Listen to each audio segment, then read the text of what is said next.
बिस्मिल्लाहिर्रहमानिर्रहीम अल्हम्दुलिल्लाहि रब्बिल आलमीन वल आक़िबतु लिल मुत्तक़ीन वस्सलातु वस्सलामु अला सय्यिदिल अंबिया'i वल मुरसलीन व अला आलिहि व सहबिहि अजमईन अम्मा बाद।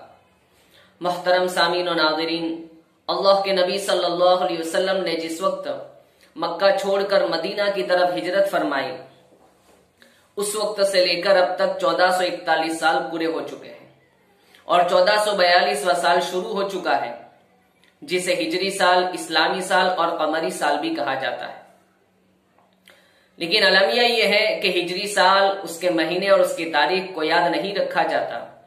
उसके बरखिलाफ ईसवी साल, उसके महीने और उसकी तारीख को बड़े एहतिमाम के साथ याद रखा जाता है।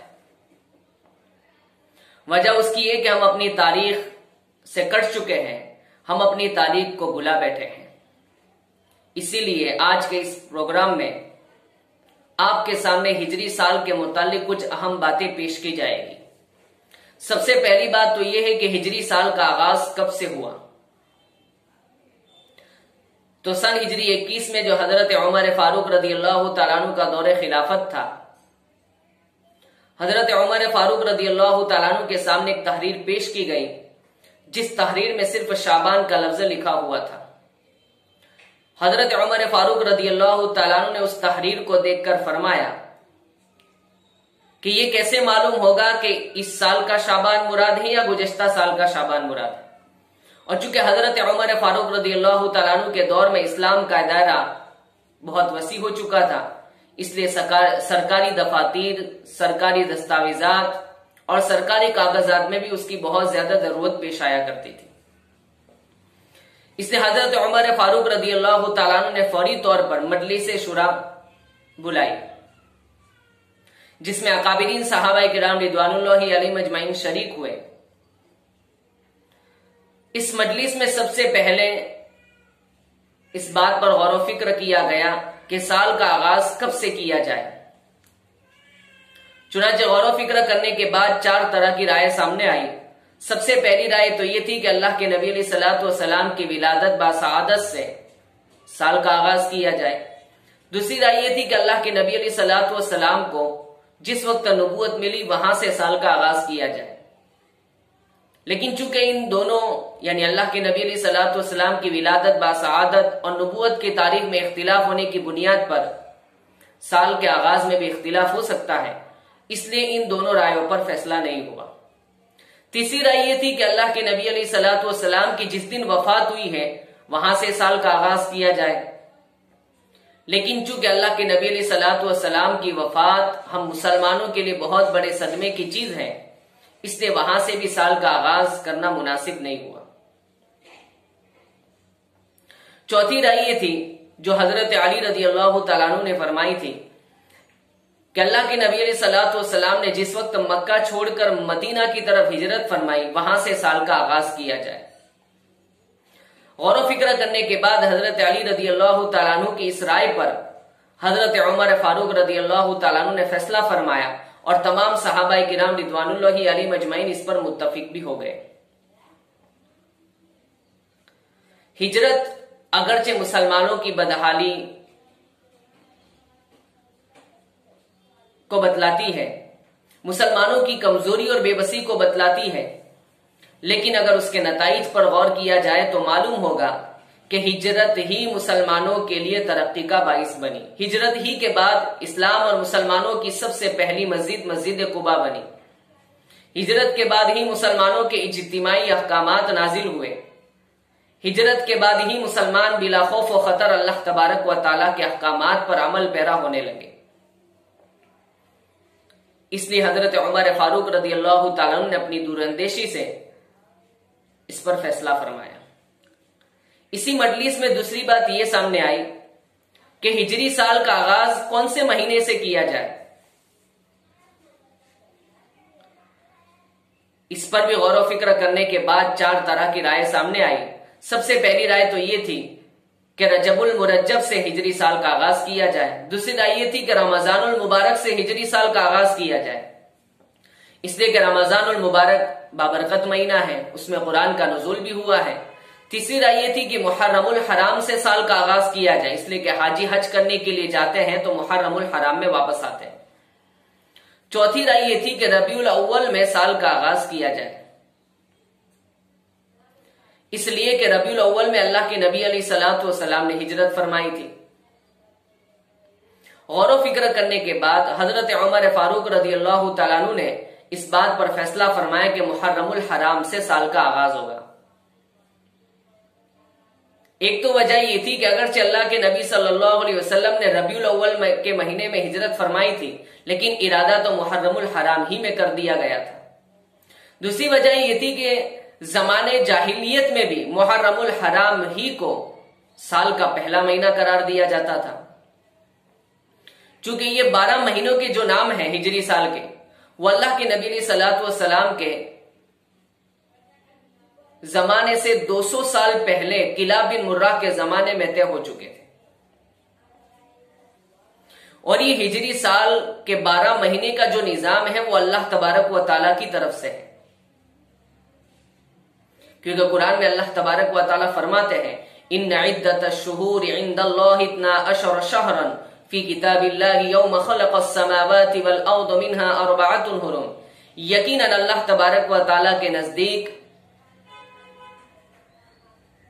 महीनों की तादाद 12 महीने हैं, जो लोहे महफूज में पहले से तय है जिस वक्त अल्लाह तबारक व ताला ने आसमान और जमीन को पैदा फरमाया।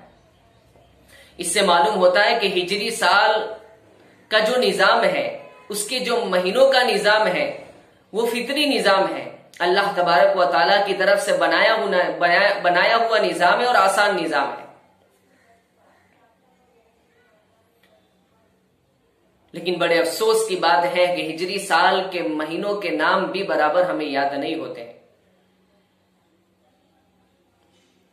ये बात भी हमें याद रखनी चाहिए कि कैलेंडर भी किसी कौम और किसी मजहब की शनाख्त और पहचान होती है।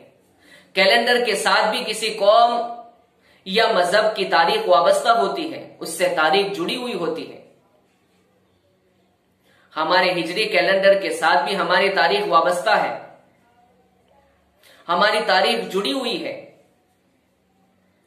आप हिजरी साल के जो 12 महीने हैं, इनमें के अक्सर महीने ऐसे हैं कि अगर उनमें गौर व फिक्र किया जाए तो मालूम होगा कि इनके नाम सुनकर फौरन हमारा जहन इस्लामी अहकामात और इबादत की तरफ मुंतकिल होता है। जैसे रमजानुल मुबारक, रम्ज का माना होता है जला देना, और जब कोई मुसलमान बंदा रमजानुल मुबारक में रोजे रखता है तो अल्लाह तबारक व ताला उसके गुनाहों को जला देते हैं। शाबानुल मुअज्जम, शौबतुन का माना होता है हिस्से, और इस महीने में यानी शाबानुल मुअज्जम में अल्लाह तबारक व ताला की रहमत और मग़फ़िरत के मुख्तलिफ शोबे हमारी तरफ मुतवज्जे होते हैं। मुहर्रमुल हराम, मुहर्रम का माना होता है मोहतरम, और हम सब जानते हैं कि मुहर्रमुल हराम हमारे लिए कितना एहतराम वाला महीना है। जुल्हिज्जा हज का महीना, और इसी महीने के अंदर हज भी अदा की जाती है। तो ये हिजरी साल के महीनों के नाम ऐसे हैं जिससे हमारा जहन इस्लामी अहकामात और इबादत की तरफ मुंतकिल होता है। उसके बरखिलाफ गैरों के कैलेंडर में उनके महीनों के जो नाम होते हैं वो बाज मर्तबा देवी देवताओं के नाम पर रखे जाते हैं। उनके नाम ऐसे होते हैं जो उनकी इबादत और उनके रिवाजात की तरफ हमारा जहन मुंतकिल करती है। जैसे संडे और मंडे। संडे का माना होता है सूरज का दिन, मंडे का माना होता है चांद का दिन, और यूनान के लोग संडे के दिन सूरज की पूजा किया करते थे और मंडे के दिन चांद की पूजा किया करते थे। इसलिए इन यूनान वालों ने इन दोनों के नाम संडे और मंडे रखे, यानी सूरज के पूजा करने का दिन और चांद की पूजा करने का दिन। इससे मालूम होता है कि हमें हिजरी साल और उसके महीने को बराबर याद रखना चाहिए। इससे भी बढ़कर बात यह है कि हमारे कई अहकामात हिजरी साल पर मौकूफ हैं। जैसा ईदैन की नमाज यानी ईदैन, तकबीर तशरीक, इद्दत, लड़के और लड़की का बालिग होना, 10वीं मुहर्रम का रोजा, हज के अहकामात, ज़कात के मसाइल, ये सारी चीजें हिजरी साल पर मौकूफ हैं। मिसाल के तौर पर ज़कात का हिसाब अगर कोई आदमी ईस्वी साल के मुताबिक लगाता है और उसी के मुताबिक अपनी ज़कात निकालता है तो उसका नुकसान ये होगा कि 36 साल तक अगर वो ज़कात निकालता रहा तो उसमें से 1 साल की ज़कात अदा नहीं होगी, इसलिए कि हिजरी साल और ईस्वी साल के दरमियान में 10 दिनों का फर्क है। 36 साल में 1 साल की ज़कात अदा नहीं होगी। इसी तरह लड़के और लड़की का बालिग होना, लड़के और लड़की बालिग उस वक्त होते हैं जबकि उसमें बुलूगियत की अलामत पाई जाए, लेकिन अगर बुलूगियत की अलामत न पाई जाए और उनकी उम्र 15 साल हो चुकी है तो वो उम्र के एतबार से बालिग बन जाते हैं और उसका हिसाब लगाया जाएगा हिजरी साल के एतबार से। अब अगर कोई शख्स उम्र का हिसाब लगाता है ईस्वी साल के एतबार से, और आमतौर पर उम्र का हिसाब ईस्वी साल के एतबार से ही लगाया जाता है, अब होगा ये कि हिजरी साल के एतबार से वो ईस्वी साल के मुकाबले में 5.5-6 महीने पहले बालिग हो चुका है। अब इन 6 महीनों के दरमियान में अगर किसी की नमाज कजा हुई तो वो यूं समझेगा कि मैं अभी बालिग हुआ नहीं, मुझ पर नमाज फर्ज नहीं थी, इसलिए नमाज का कजा करना भी मुझ पर जरूरी नहीं।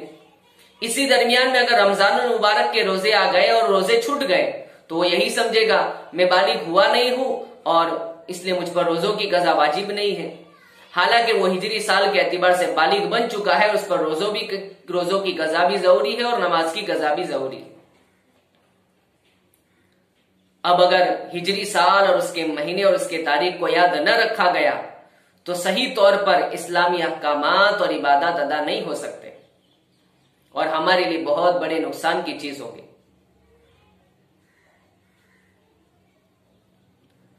और ईस्वी साल के मुकाबले में हिजरी साल का जो निजाम है वो बेहतरीन निजाम है, आसान निजाम है, फितरी निजाम है, इसलिए कि हिजरी साल का निजाम ये चांद पर मौकूफ है, इसीलिए उसको कमरी साल भी कहा जाता है।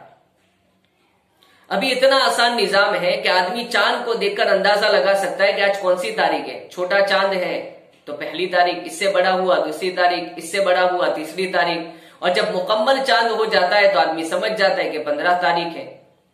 इससे कम होना शुरू हुआ 16 तारीख, 17 तारीख, बिल्कुल चांद चला गया, महीना पूरा हुआ। तो ये ऐसा निजाम है कि शहर में रहने वाला हो, देहात में रहने वाला हो, पढ़ा लिखा हो, अनपढ़ हो, हर कोई चांद देखकर तारीख का अंदाजा लगा सकता है। उसके बरखिलाफ ईस्वी साल का निजाम सूरज पर मौकूफ है और सूरज को देखकर कोई ये नहीं बता सकता कि कौन सी तारीख है। इसलिए हमें चाहिए कि हम हिजरी साल, उसके महीने और उसकी तारीख को बराबर याद रखें और उसके याद रखने का बराबर एहतिमाम करें। हम अपनी रोजिंदा जो काम है उनमें भी इसका एहतिमाम करें।